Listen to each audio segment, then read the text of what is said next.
Manifestation को समझने में डिफिकल्टी हो रही है तो अभी सब्सक्राइब करें अमित कुमार पॉडकास्ट। एक और टेक्निक है जिसको मैं बहुत इंपॉर्टेंट मानता हूँ, इनफैक्ट मैं इसको नंबर 1 रैंक करता हूँ जब हम लॉ ऑफ अट्रैक्शन के बारे में बात करते हैं, जो है अफर्मेशन राइटिंग की।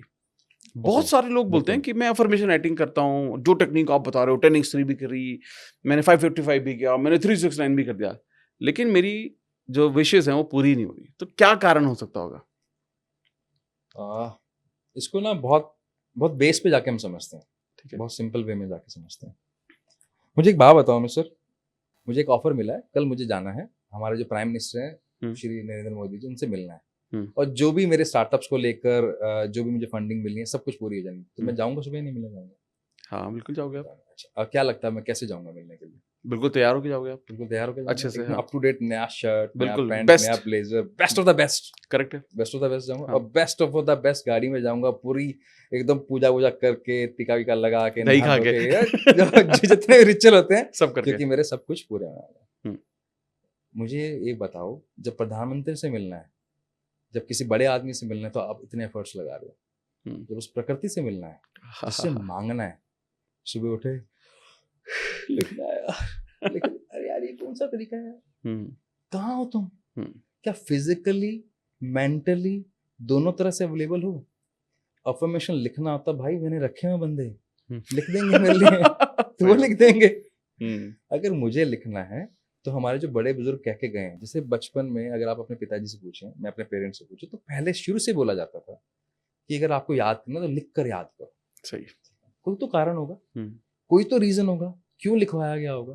तो अब आपसे लिखवाया जा रहा है अफर्मेशन। देखिए, दिमाग 3 तरह से इनपुट लेता है, या तो देख कर लेता है, या सुन कर लेता है, या करके। हाँ ठीक है, बिल्कुल। तो आपने क्या बोला उनको कि आप करके, अगर आप नहीं देख पा रहे 3D में, तो अफर्मेशन लिख लीजिए।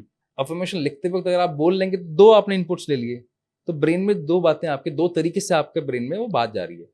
अब आप फिजिकली लिख रहे हो, मेंटली कहीं और हो, तो भगवान भी इतना वेला तो नहीं बैठा, फ्री नहीं बैठा कि यार तू कुछ और कर रहा है तो मैं तुम्हें टाइम बता। अगर मेरे हाथ में मोबाइल हो और मैं प्रधानमंत्री से बात करूं, वो मुझे अटेंड करेगा, मुझे बाहर बिठवा देंगे। बिल्कुल, एब्सोल्युटली सही। तो मैं अगर मोबाइल देख रहा हूँ, रील देख रहा हूँ, साथ साथ लिख रहा हूँ, क्योंकि मैं लगातार लिख रहा हूँ। 500, जैसे आपने 555 वाली बताई, 369 वाली बताई, मेरा रोज का काम है वही अफर्मेशन लिखना। तो मुझे मुंह जवानी याद तो हो गई है, तो मेरी इंटेंसिटी लो हो गई है।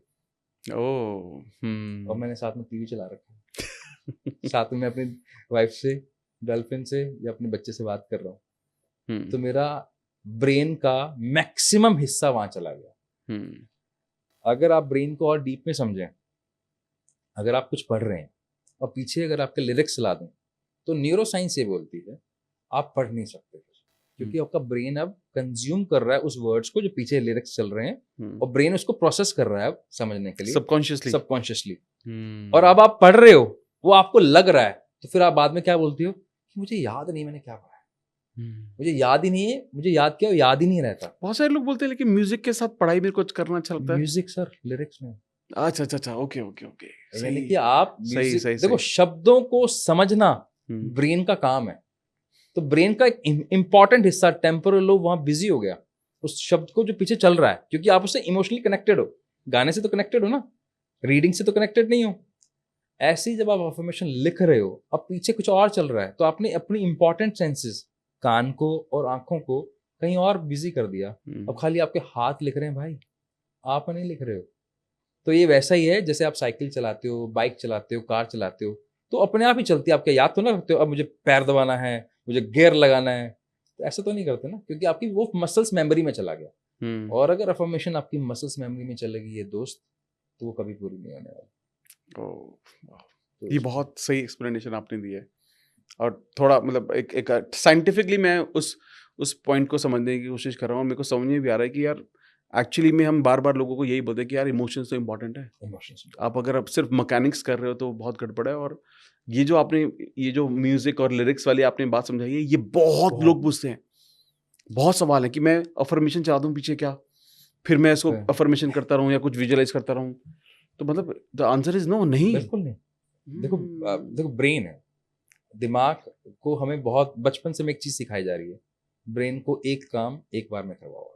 सही बात है, मल्टीटास्किंग मत करो। एग्जाम्पल के तौर पे खाना खाते वक्त बात मत करो, बिल्कुल। खाना खाते वक्त टीवी मत दो। क्यों बनाया होगा? हाँ क्योंकि बड़े बड़े बुजुर्गों को पता है कि भैया आपके दिमाग की ताकत हो सकती है बहुत, लेकिन अगर आपने पूरी इंटेंसिटी के साथ खाना खाया तो खाना जल्दी डाइजेस्ट होगा, आप बीमार नहीं होंगे और आपको खाना पावर देगा, एनर्जी देगा। हर काम के लिए वो नियम है। अगर आप अफर्मेशन लिख रहे हो, मतलब आप खाली इसको अफर्मेशन क्यों बोल रहे हो? आपकी ख्वाहिशें हैं जो भगवान देने वाला है, बहुत बड़ी चीज है। और रोज मांगनी है आपने, उसी इच्छा से मांगनी है, उसी मतलब जितनी इंटेंसिटी हो सकती है, जितनी मोहब्बत हो सकती है, उसी प्यार से मांगनी है आपने। ऐसे नहीं हो सकता कि आप सुबह उठे बिना नहाए धोए बैठ गए। मुझे तो ये सिस्टम ही समझ में नहीं आता। जब भगवान से मांगना है तो भाई तैयार हो, टाइम लगाओ। सबसे आपके 24 घंटे में सबसे इंपॉर्टेंट काम होना चाहिए, और आप कब कर रहे हो? जब आपके पास समय बचा हुआ है। तो उसके बाद भी जब बचेगा ना तभी देगा वो। उससे पहले नहीं देगा। क्या बात है, वाह वाह वाह, अमेजिंग, बहुत बढ़िया। अगर आपको पॉडकास्ट की ये क्लिप बहुत अच्छी लगी तो आप यहां से इसके कंप्लीट पॉडकास्ट को भी देख सकते हैं। इसके साथ साथ आप अपना सपोर्ट बनाए रखें, चैनल को सब्सक्राइब जरूर कर दें। Thank you so much.